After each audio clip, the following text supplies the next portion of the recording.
energize our base going forward into the election. And it didn't come easy because, just as you rightly put it on, we are on a caravan tour. So we are touring the Ashanti region, community by community, enclave by enclave. And when the Honorable told us that this is a time that we have to put all our family members vis-a-vis the Afafanto family together, and then we exercise towards election 2024, it was quite a daunting task because looking at the nature of what we were doing, coupled with planning the walk, it wasn't easy. But as we saw the numbers, as we saw the footages and the videos, it was really, really massive. I don't know how you people really responded to or are responding to some media houses and some individuals who describe the walk as a flop. Because along the line, we saw some pictures and some videos on social media saying that the walk was a flop. I don't know whether people have seen it and how and whether you agree with people. We've seen it, and trust me, it's I will label that as really, really unfortunate and very funny. This is clearly politically motivated. This is what happened. Even on the eve of the walk, we first of all saw some group of unscrupulous beings purporting to be part of the Afafanto family. And trust me, you know where we have come from. And when we were doing the transition into forming movement, there are some people who initially loved the Honorable Alan Kyeremanteng, believed in his principles, believed in his convictions, believed in his competences and all that. But they didn't get the kind of boldness and tenacity to cross carpet and then champion a new course of political movements that seeks to put the country ahead of any other political party. So from nowhere, we saw a press conference of these unscrupulous beings, about three of them, one an apprentice from an assembly member, one ODK, and one Lawrence. They purported to be part of us. And trust me, we knew them once when we were part of where we've come from. But ever since we became Afafando, they've never been part of us. They went about telling the world that all the other works that we have done, they have been the brains behind it. And trust me, this is lies from the pits of hell. So that was the first thing that they did. We also the night before the walk. Yes. We also saw a bulk SMS, shared across board, and then trying to say that we've postponed the walk. And we also saw some flyers going around social media with postpone, tag on it. And trust me, we saw on some of the platforms that is not so partisan, like strategic movement platforms. I saw an aide of the MPP General Secretary sharing those flyers on the platform, trying to tell the world that the walk is not even happening.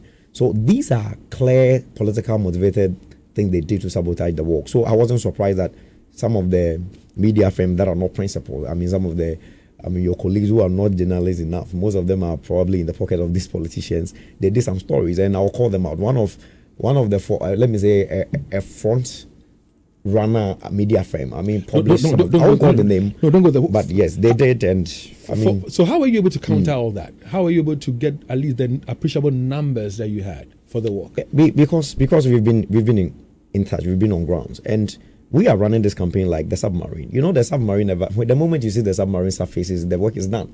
So we have been in touch with the grassroots, we've mobilized our people. And then one thing that I want to put across board, when we told our people that it's going to be more or less like convocation of the butterfly, everybody was very happy, ecstatic to be in Kumasi for the walk. So we went to the Metro Mass Transit to try and negotiate for some buses to get our people who come across board. And trust me, initially we did a 50 bus bargain. They told us that they will be able to provide 20, and even on the day they told us that order from above says they shouldn't release any bus for us. Which above? That is they can answer. And so clearly they've tried to sabotage movement. Initially when we came up, they said that the butterfly has a very short lifespan, so we will not last. They did that. And then I think that the current running mate to the ruling party, he made a comment that they should just allow him become a running mate, because the moment he becomes a running mate in 3 weeks, the butterfly will collapse. And some also went about saying that they've sprayed the butterfly with insecticides and all that. But I want to sit on your platform and tell the world that whatever insecticide they use, the butterfly has built resistance. What do you think? We are multiplying by the day. What would you say is doing the trick for the butterfly movement for change? Because not just in the Ashanti region, even in Accra, around the circle and all that, anytime your presidential candidate hits the ground, anytime you're organizing events, you have quite an appreciable following. What do you think is doing the trick for you? Is it the meet and greet or what? What is working for them? First of all, I would say it is the doing of the Lord. If you read the good books, Bible says that God rules in the affairs of men, right? And at every point in time, God wants a particular leader to lead his people, right? And what I will also say politically is the man himself is the man and the message that we carry. You see, if we will be very honest with ourselves as a people, all these individuals running this election, especially the two front runners, okay, nobody is better equipped and positioned at this point in time to lead this country in terms of competences, in terms of the technical know-how. You know, we have watched the former President John Dramani Mahama become president from 2012 to 2016. Whatever thing that he did in this country are still very fresh in our minds. We are now looking at another person in the shape of the vice president.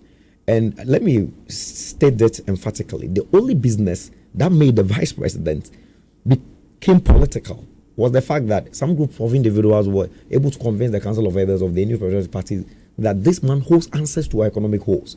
That was the only business that brought Dr. Mahmoud Bawumia to the political space of this country. And now the question that we ask ourselves, what is the political narrative? What is the economic narrative? What is the economic picture? I mean, what has been his commentary and what is happening currently? So in any serious jurisdiction, the vice president has no business with governance and leadership. But there again, I mean, people are trumpeting, him trying to project him to become the next president. But I don't think that, in all fairness and in all honesty, he has no business. He has no competences to match. Well, that's not for you. That's not for you to say. That's not for you to say. That is my opinion. Yeah, and I respect that. But and so many people would disagree with you. To your question, when you ask what has been the magic one for movement, it's because the Honorable Alan Kyeremanteng over the periods has proven to be a very great leader. He's proven to be a man of substance. He doesn't really talk much, but he is an executioner. He goes on to project and he execute. I mean, I remember when he became trade minister in 2017. If you look at what was happening at the trade ministry, it was an eyesore under the president John Dramani Mahama. Trade deficits of about $3.8 billion. Within a space of a year, he moved from deficit to surplus of about 1.2 billion. It grew to 1.8 billion, grew to 2.1 billion in 2019 before the COVID strike. So this is some of the trump cards of Alan. I mean, and even if you look at the 1D1F, it is his brainchild, but limited resources were sent to 1D1F. In fact, at some point, it was taken from him, the ministry, to the presidency as a flagship program. It came back within 4 years. About 127 factories were created. And these same individuals went about telling the whole world during the party's internal primaries that he wasn't able to execute 1D1F. But now if you go to the walls of some element like Ofosu Nkansa and all the other MPP guys on social media, they are now trumpeting 1D1F with trackers. And about 160,000 young people are working from that divide. So we are looking at a man who has the roadmap of liberating this country from what we find ourselves right now. Why am I saying that? Because this is a man who is able to churn out so much from little. Because if you look at the budget allocation to 1D1F within this period, when he was in charge, about 400 million cedis, and you and I know for a fact that 400 million cedis cannot. I mean, I listened to an interview when he himself made mention of the fact that for a very long time, the resources was not even coming in for him. Let's talk about your stay in Ashanti region. Let's talk about having campaigned for 3 weeks here in the Ashanti region. How would you describe it? How did it go? What message are you giving to the people, and how would you say the response from the people has been like? It's been magical. Like, I think in your earlier comment, you made reference to our visit to the Royal Majesty, and of course, I mean, we went there to seek for his blessing before we start. And there was an emphatic statement that he made after he went through the policy document, Great Transformation Plan. We are not calling it a manifesto because manifestos are normally full of promises, and, you know, hardly will people fulfill all promises. In fact, listening to him, Alan would tell you that it's about time that we forgo manifestos and the sloganeering and then look for substance. That's the word he used, look for substance. Yeah. So we went to Royal Majesty, he blessed us, he gave us the go-ahead to tour his land, and of course, he perused the document, and in no time, he was like, you know what, Alan, this is the problem of this country. And it's not just written problems in the document, you've also provided solutions. So I think that just let the Ghanaian people understand the document and also the voter party and all that, try and see how you address it. So when we started the walk, it is nothing but magical. You see, the caravan tour is very novel. You know, so when the Honorable Alan put us together, and it was like, this is what we're going to do. Some of us were like, oh, we are in a very, crucial moment. Like, why don't we do rallies? Like, we said, no. we are not doing that kind of campaign. We're going to do whistle stuff through the caravan walk. And trust me, it's great. It's fantastic because people see the Honorable Alan Kyeremanteng. They come around and they are like, wow, you are such a gentleman. We know, we've heard of you for a very long time. We know you have the competencies to match the name you've made for yourself. And on top of it, we have a superior message. We get to the grounds, and for instance, we talk about the balloting of the from the EC where we find ourselves right now, the Aseo thing. We sometimes we get to an enclave that you expect that people have not really come to appreciate, that people have not really heard what is going on, and the people are already meeting us with their Aseo slogan and cheering and chanting and all that. So the people are telling us how they are tired of the NPP NDC for 32 years. And one key thing that they say is the fact that they have waited for somebody different from the two major parties. But the problem is that, over the period, independent candidates pops up. And they are saying that nobody is better equipped to lead this country at this moment than Honorable Alan, because they feel like they were tired of the two dominant parties. There again, they cannot or were not finding somebody that they think has the requisite and then expertise to lead this country.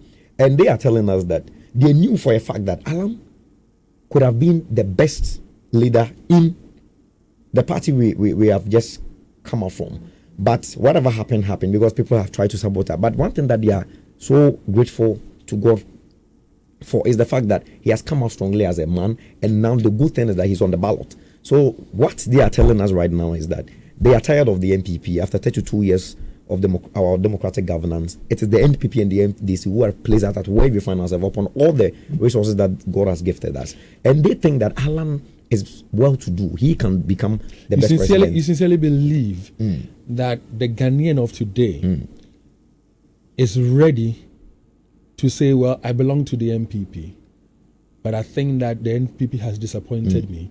And so therefore, the next option, best option for me is movement for change. You believe sincerely that in this Ghana that we have it today, people who are staunch NDC members are prepared to say to themselves that, listen, I'm disappointed by NDC's performance in the past, so therefore the next option is for me to go vote for the movement for change. Is that what your conviction is? Yes. So let me even give you a scenario before I delve into your question. On our tour, we got to the Adansia Formula Enclave. There was this MPP rally, and the speaker on the floor was the Venerable K.T. Hammond. And I think right after the Dr. Opoku Matthew Prempeh was to speak. So our convoy got there. We saw so many people dashing towards our convoy. So our security apparatus was very much alerted because we felt like, okay, this is where we've come from, and we've seen us, and then we thought it was some sort of an ambush. Not knowing that they were coming to cheer and jeer as one. And they came around with Dr. Mahmoud Bawumia's paraphernalias and then the t-shirts and all that. Some of them started taking them off. And they were like, Honorable Alan, you know what? We know you are the one who can do the work. We are just wearing this because they brought it to us. We are going to vote for you because we know you have been there. So that has been the narrative.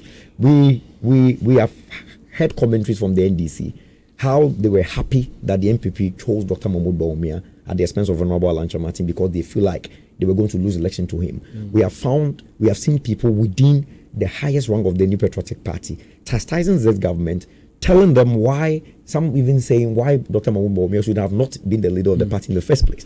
And so it cuts through the divides. Both the NDC and the MPP, they are very, very scared of the man and because of his competence. We'll talk about the great transformation plan in a bit. We cannot go through all of them.